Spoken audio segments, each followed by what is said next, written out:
Olá, meu nome é Carlos Sandro Campos, sou professor da Faculdade de Educação da UFMG. O título do meu trabalho é Ergatividade Cindida em Krenak, uma análise preliminar, e eu procuro no trabalho mostrar que o Krenak é uma língua ergativa com base na marcação dos argumentos nominais e pronominais. Eu vou compartilhar a tela, só um minutinho.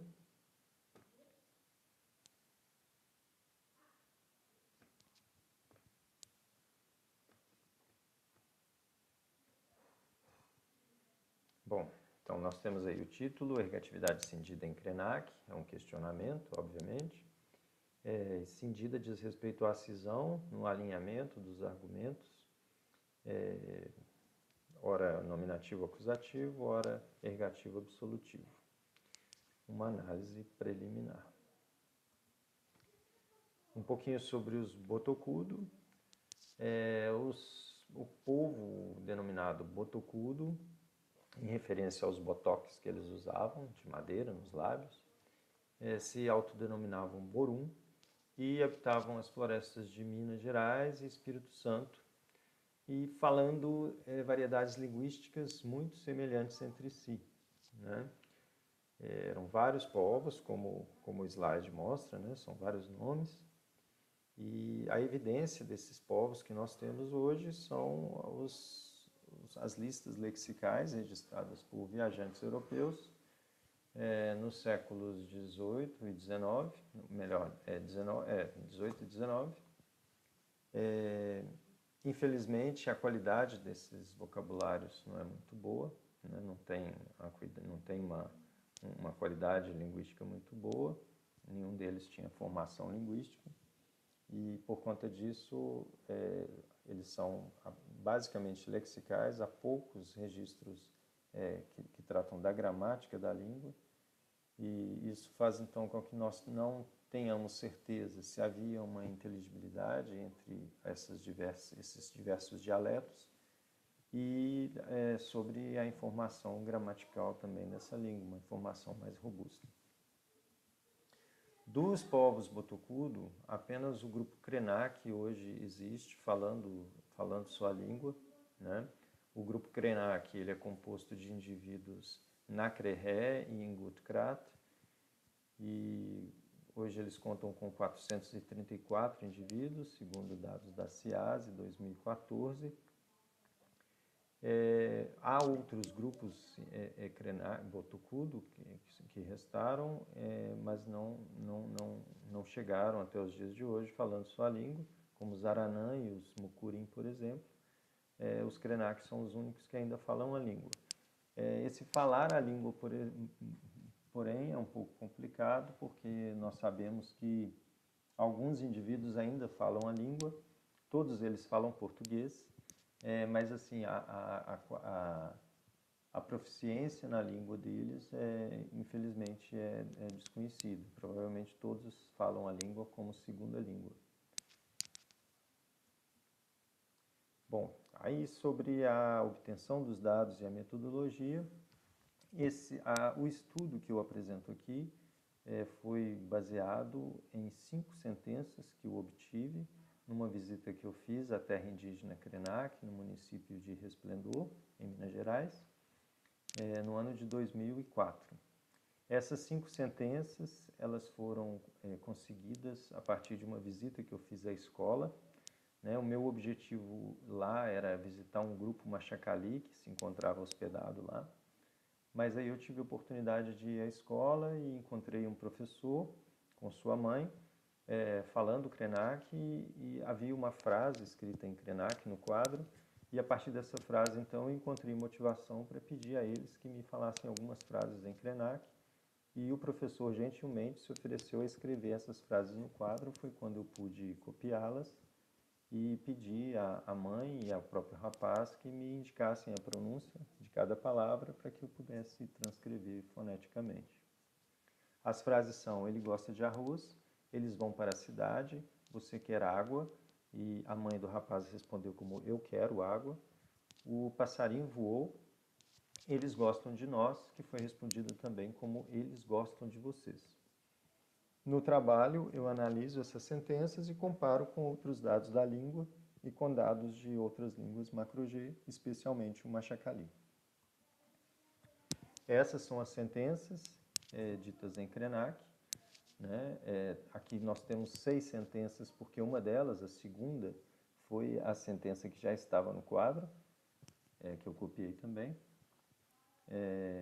O que chama atenção nessas sentenças é a marcação dos argumentos na sentença 3, na sentença 4 e na sentença 6.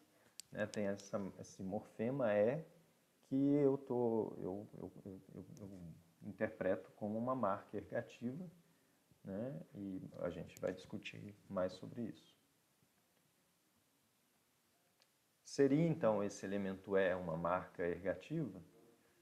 Bom, pela semelhança com outras línguas macro-G, é possível que seja mesmo uma marca ergativa, né? Essa marca ela foi registrada também por SEC, 2004, junto a pronomes, pronomes interrogativos e nomes, né? Embora SEC não indique, né, não tente interpretar que morfema seria esse, ela deixa bem claro, né, tá lá na frase 5, na frase 6, a gente vê que é o mesmo morfema que eu encontrei em Krenak. A suspeita inicial era de que a marcação ergativa tivesse restrita às sentenças no aspecto imperfectivo, né, porque não foram identificadas sentenças no perfectivo e no tempo perfeito, né, que seria o contexto favorável à ergatividade. A presença da marca ergativa apenas no imperfectivo pode ser em razão da restrição de dados, provavelmente.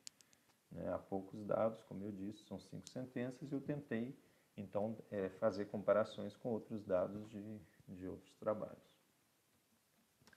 Bom, segundo o SEC, alterna com TE, né, o que seria um outro indício, né, para interpretar esse morfema como uma marca de ergatividade.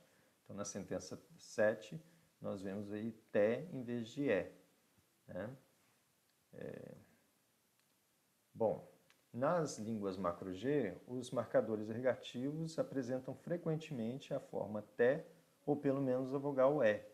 Né? Então, nessas sentenças que nós vemos aí, Chikrin, Chavante, Apanekra e Machacali, nós temos a marca de ergatividade TE, apenas no Chikrin é Gé, né? Mas a vogal média alta está lá, né?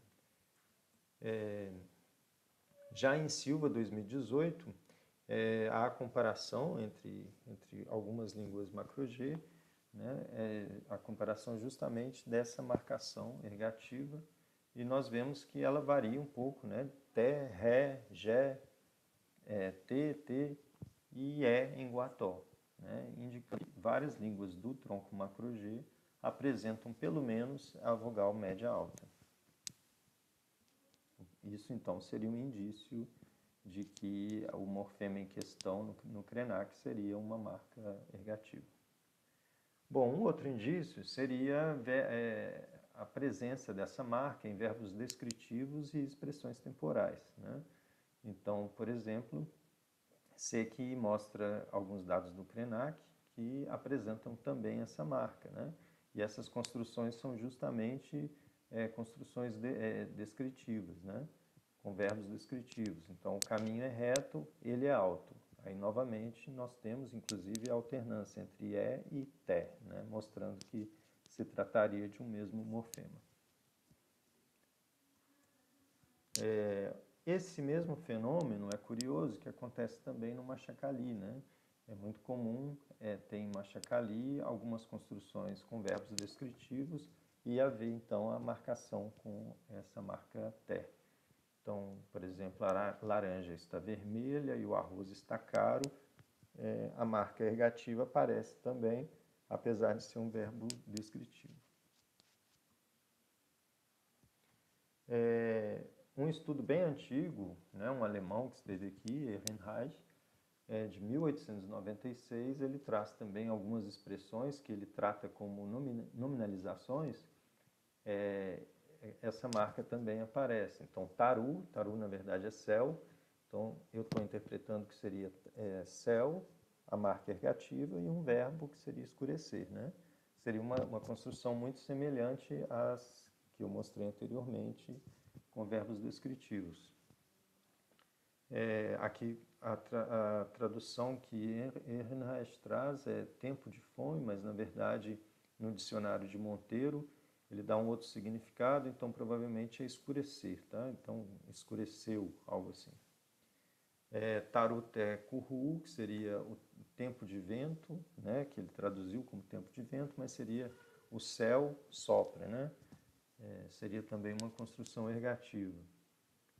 Tempo de crepúsculo, traduzido por ele também, que seria algo como o céu vai, né? Quer dizer, o dia está indo embora, né? O céu está indo embora. Em Monteiro também as mesmas construções aparecem, dessa vez Monteiro traduz Tarutetu como noite, né? Ele também trata como uma nominalização, mas parece que claramente que se trata de um nome, a marca ergativa e um verbo, né? Então o céu escureceu. E o outro dado, Tarutekrim, que seria... Krim é traduzido como cantar, na verdade ele não traduz, eu estou traduzindo como cantar, mas Monteiro traduz como raio, mas no mesmo trabalho, é um dicionário, ele coloca essa expressão entre parênteses, tarutekrim, como trovoada, indicando que na verdade seria o tarutekrim, a tradução correta deveria ser trovão, né? Ou trovoada mesmo, porém eu interpreto como o céu, a marca ergativa e o cantar, né? Então o céu está cantando, que seria o barulho do trovão. Bom, Secchi, ela mostra, né, no trabalho dela de 2004, ela mostra uma relação de pronomes do Krenak e ela vai mostrar que existem formas livres e formas presas, né? É um sistema pronominal bastante complexo, estamos longe de entendê-lo completamente, mas o fato é que ela mostra que há claramente pronomes que são ativos e pronomes inativos, né? E justamente os pronomes inativos, eles mostrariam essa tendência ergativa que eu tô trazendo aqui.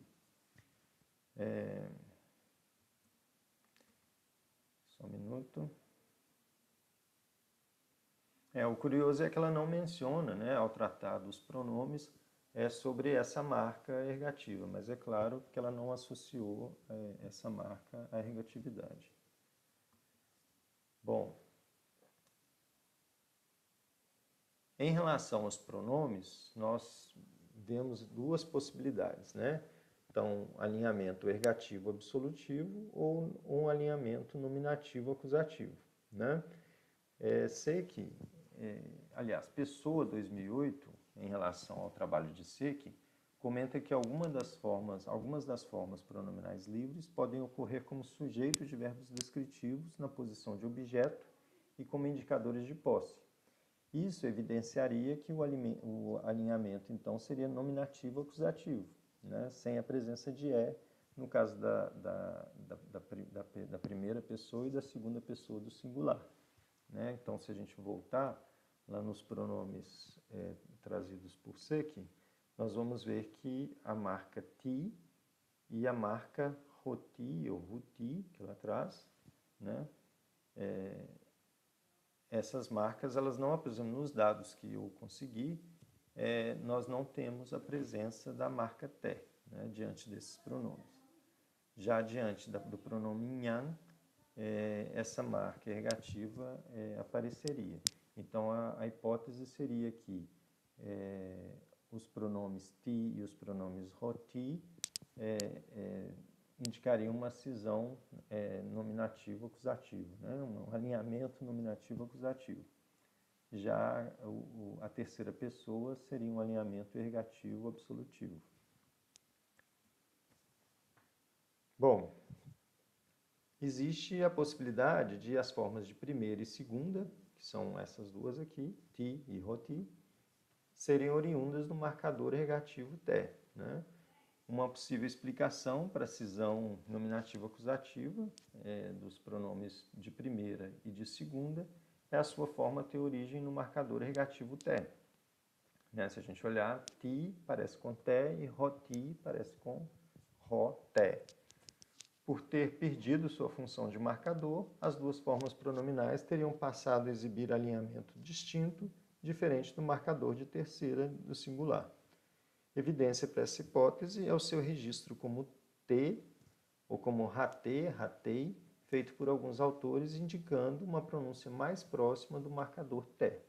Né? Então, vejam aqui, na primeira sentença nós temos um dado de Nimuendaju, então, te maret pib, ou te maret pib, né? Eu vejo o espírito maret. Então, vejam lá, te, o argumento, né? O sujeito, sem a marca té, mas muito semelhante à marca té, né? Isso, uma construção transitiva. A segunda sentença, rate ni ambo, você me cortou. Então, seria o argumento a segunda pessoa, rate, mas com essa marca té, que possivelmente poderia ser uma marca ergativa. E finalmente, um dado de Marlier, rotei, rotei, né? Que seria, se a pronúncia então seria tei, tei, e não ti, como atualmente.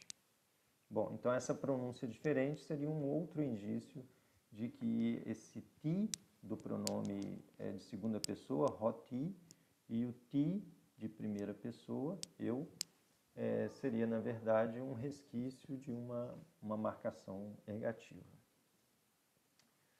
Bom, para verificar se esses marcadores de primeira e segunda têm ou não função ergativa, ou seja, se eles ainda atuam como um pronome ergativo, né, como um pronome marcado como ergativo, alinhado ergativamente, seria preciso localizar tais marcadores nas funções de S e O, né, o que não foi possível até o momento. Então, por hora eu deixo aberta a possibilidade de nós termos aí uma cisão ou não. Né? Então, nós teríamos duas possibilidades de análise, uma de ergatividade cindida e uma de ergatividade plena. Né? No caso da ergatividade, da primeira possibilidade, a ergatividade cindida, nós teríamos, então, a primeira e a segunda pessoa sem a marcação ergativa, então elas estariam alinhadas no sistema nominativo ou acusativo, e já a terceira pessoa, né, de singular e plural, eu coloquei a plural aqui porque está nos meus dados, mas eu não tive dados suficientes para analisar, então, na verdade, a minha análise contempla apenas as formas do singular. Então, na terceira pessoa, nós teríamos um alinhamento ergativo absolutivo, né, com a presença da marca ergativa. Bom, então a presença do morfema é ou té na terceira pessoa e sua ausência na primeira e na segunda pessoa indicaria que há uma cisão por pessoa na língua. Primeira e segunda pessoas apresentariam alinhamento nominativo acusativo e a terceira pessoa alinhamento ergativo absolutivo. Bom, uma outra possibilidade seria a ergatividade plena, né, que seria a hipótese 2. Então, nesse caso, a primeira e a segunda pessoa, elas atuariam ainda como um marcador ergativo, né? Então, elas ainda preservariam a função ergativa e se diferenciariam dos argumentos S e O, mantendo uma ergatividade plena sem uma cisão quanto ao alinhamento dos argumentos. Para verificar se essa hipótese é correta, nós precisaríamos, então, verificar se ti e roti não ocorrem na posição de sujeito intransitivo ou na posição de objeto, o que também não foi possível. Né? Precisamos de mais dados para verificar essa hipótese. Nicolin e Silva, 2020, sugerem que as formas pronominais ti e roti seriam um resquício da marcação ergativa T do proto-machacali. Embora essa interpretação seja plausível, este trabalho que eu ora apresento, assume que o Krenak é uma língua ergativa, ou pelo menos algumas das suas variedades, né, foi ergativa no passado. Bom, agora, existem também algumas ressalvas com relação à ergatividade, né, que eu apresento aqui. Então, por exemplo, a marca ergativa ela não ocorre sempre nos contextos em que se esperaria a sua ocorrência, né? Então, por exemplo, há vários dados que nós observamos sentenças transitivas sem essa marcação, né? Como nós vemos aí. No caso da sentença 15, nós temos a possibilidade de o TI ainda atuar como um marcador ergativo, né? Mas na sentença 16 e 17, seriam contextos em que se esperaria a presença do TE e esse TE não aparece, né? Então, a ausência do marcador ergativo na sentença 17 e 18, qual que seria a razão, né, da marca ergativa não ocorrer? Aparentemente, a marcação ergativa é opcional em alguns casos, ou então ela estaria se perdendo, né, perdendo a sua função na língua. Novos dados precisam confirmar essa hipótese, né? Bom, nesse trabalho eu defendi a hipótese de que a língua botocudo, borum, krenak foi ou ainda é ergativa, ou pelo menos algumas de suas variedades, mas especialmente o krenak. Os dados evidenciam que a ergatividade em botocudo ou em borum tem a relação com a língua machacali e outras línguas macro-G, e parece ter tido um caráter opcional, indicando perda de função, embora novas análises precisem confirmar essas suspeitas. O conhecimento do botocudo, borum, krenak contribui para o conhecimento das línguas do tronco macro-G, e uma análise exaustiva de sentenças dessa língua se faz necessária para que as hipóteses aqui colocadas sejam ou não confirmadas. Eu agradeço, então, a oportunidade. Muito obrigado.